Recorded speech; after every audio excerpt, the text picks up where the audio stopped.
Umat Tuhan yang terkasih dalam Yesus Kristus, Salam. Jumpa lagi pada malam ini 10 November 2022 dari Pastori 4 Jemaat Koinonia Kupang. Saya menyapa umat Tuhan, salam damai sejahtera. Saya mengajak kita, baiklah kita menyatakan syukur kita kepada Tuhan dan mendengarkan kebenaran firman-Nya. Mari kita berdoa. Tuhan Yesus, kami sungguh membutuhkan firman-Mu di dalam hidup kami. Datanglah dan memberkati kami sekalian. Dalam nama Yesus Kristus kami berdoa. Amin. Umat Tuhan yang terkasih, kembali lagi kita belajar dari kitab Pertama Raja-Raja pasal yang ke-21. Ayat yang pertama sampai dengan ayatnya yang ke-29. Dan malam ini secara khusus saya akan membacakan ayat yang ketiga dari bacaan firman Allah ini. Beginilah bunyi firman Allah. Kebun anggur Nabot. Jawab Nabot kepada Ahab, kiranya Tuhan menghindarkan aku daripada memberikan milik pusaka nenek moyangku kepadamu. Bapak, Ibu, saudara-saudara yang terkasih dalam Yesus Kristus. Pada renungan malam yang lalu, kita sudah belajar bahwa kita berjumpa dengan satu keluarga yang saling peduli satu terhadap yang lainnya, yakni keluarga Ahab dan Isabel. Suami istri ini ternyata saling peduli satu terhadap yang lain. Sayangnya adalah mereka justru bekerja bersama dan mendatangkan penderitaan, bahkan mengorbankan nyawa orang lain yang ada di sekitar mereka. Ini yang sangat kita sesali.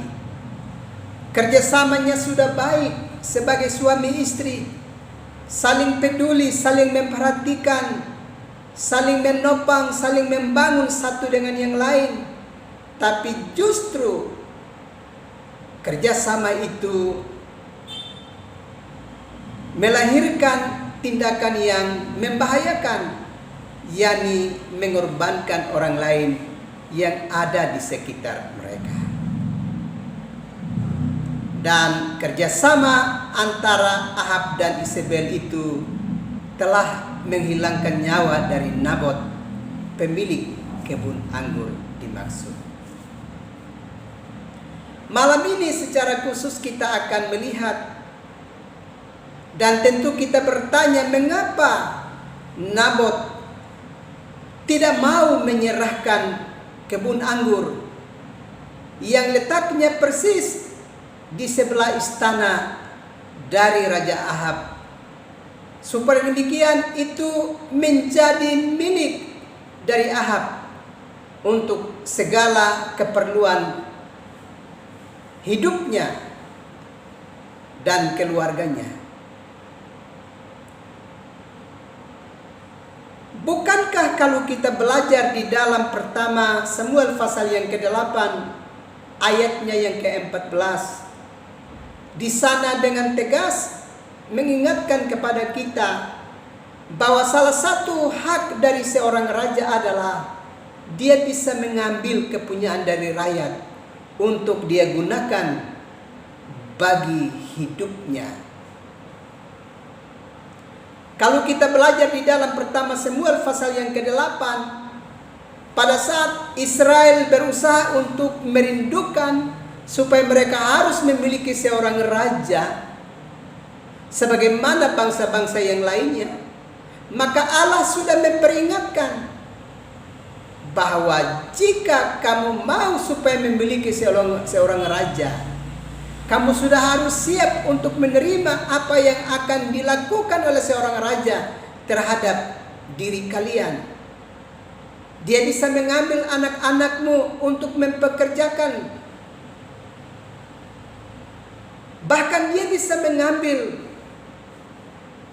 berbagai milik yang ada padamu untuk dia gunakan untuk kesejahteraan hidupnya. Kalau kita perhatikan itu di dalam pertama Samuel pasalnya yang ke-8. Dengan demikian, sebenarnya apa yang dialami oleh Nabot sehubungan dengan kebun anggur yang dia miliki, yang sekarang ini sedang diminta oleh Ahab, raja yang menjadi raja pada saat itu di kerajaan Samaria, sebenarnya itu sebagai konsekuensi dari bangsa Israel, umat Israel yang sudah merindukan seorang raja untuk memimpin kehidupan mereka. Maka sesungguhnya mereka, sebagai konsekuensinya, mereka mesti taat pada apa yang diperkatakan oleh raja kepada mereka. Tetapi yang menjadi pertanyaan bagi kita adalah, mengapa Ahab yang sudah mengetahui tentang keadaan itu sekarang justru tidak mau merelakan kebun anggurnya menjadi milik dari raja? Ini menjadi satu pertanyaan yang perlu kita refleksikan. Kita mencari tahu jawabannya supaya kita bisa mengetahui apa kemauan dan kehendak dari Nabot dalam kasus kebun anggurnya. Bapak Ibu, saudara-saudara yang terkasih di dalam Yesus Kristus, ternyata kalau kita belajar di dalam Imamat pasalnya yang ke-25, ayat yang ke-23 dan ayat yang ke-24, di sana ada penegasan bahwa tanah warisan, tanah pusaka tidak boleh dapat diperjualbelikan begitu saja untuk dapat dimiliki oleh orang lain. Justru kalau dalam keadaan terpaksa, tanah itu harus dijual. Tetapi tanah pusaka atau tanah warisan itu hanya diperbolehkan dijual kepada saudara-saudara sebagai orang-orang sesuku pada saat itu. Itulah sebabnya mengapa Nabot tidak mau menyerahkan kebun anggurnya untuk dimiliki oleh Ahab, sekalipun kebun anggur itu dapat dibeli oleh Raja Ahab ataupun ditukarkan dengan kebun anggur yang lain. Ternyata kita belajar di dalam kitab Imamat pasalnya yang ke-25. Di sana dengan tegas dikatakan bahwa tanah warisan, tanah pusaka itu tidak boleh diperjualbelikan kepada orang lain. Mengapa? Karena tanah pusaka, tanah warisan itu ada kaitannya dengan perjanjian Tuhan. Kalau kita belajar dari kebenaran firman Allah, maka tanah warisan, tanah pusaka itu berhubungan dengan perjanjian dengan Allah. Tanah itu adalah milik Allah. Karena tanah itu adalah milik Allah, maka tidak boleh diserahkan kepada orang lain. Dalam keadaan yang sangat mendesak, orang hanya dapat menjual tanah tersebut kepada saudara-saudara sesuku. Sebab tanah pusaka, tanah warisan itu lebih berhubungan dengan perjanjian Allah. Bapak Ibu saudara-saudara yang terkasih dalam Yesus Kristus, itulah sebabnya mengapa Nabot, pemilik kebun anggur itu, tidak serta-merta mau menjualnya kepada Raja Ahab, sekalipun harus mendapatkan keuangan ataupun ditukarkan dengan tanah yang lainnya. Nabot tetap memegang teguh perjanjian Allah di dalam hidupnya. Bapak Ibu saudara-saudara yang terkasih di dalam Yesus Kristus, apalagi pribadi yang mau memiliki tanah itu mengambilnya dari Nabot, dalam hal ini Ahab dan Isabel, adalah orang-orang yang sedang memerintah di Samaria, dan di dalam masa pemerintahannya mereka sedang membawa bangsa itu jauh dari hadirat Allah, karena Ahab dan Isabel adalah penyembah Baal.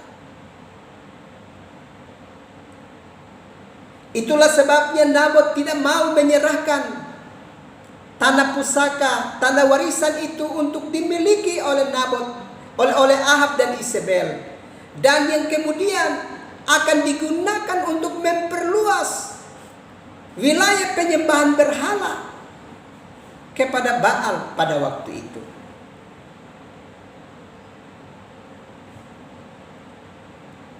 Nabot sedang memiliki sebuah prinsip iman yang sungguh luar biasa, bahwa tanah pusaka, tanah milik Allah, tidak boleh dialihfungsikan menjadi tempat penyembahan berhala. Tanah pusaka, tanah warisan mesti tetap menjadi bagian bagi umat Israel. Supaya demikian di tanah pusaka, tanah perjanjian itu, mereka terus membangun relasi dengan Tuhan. Dan karenanya tidak boleh dialihfungsikan menjadi tempat penyembahan berhala.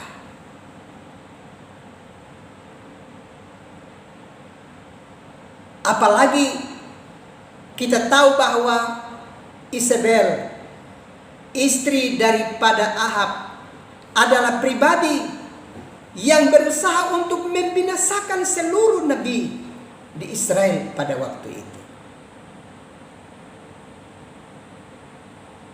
Karena itu, keluarga, pribadi-pribadi yang sedang mengantarkan bangsa itu jauh dari hadirat Allah, bagi Nabot mereka tidak boleh mempunyai kesempatan untuk memiliki tanah pusaka, tanah warisan yang berhubungan dengan perjanjian Allah itu, dan mengalihfungsikannya menjadi tempat penyembahan berhala. Ini sesuatu yang sangat menarik yang perlu kita perhatikan.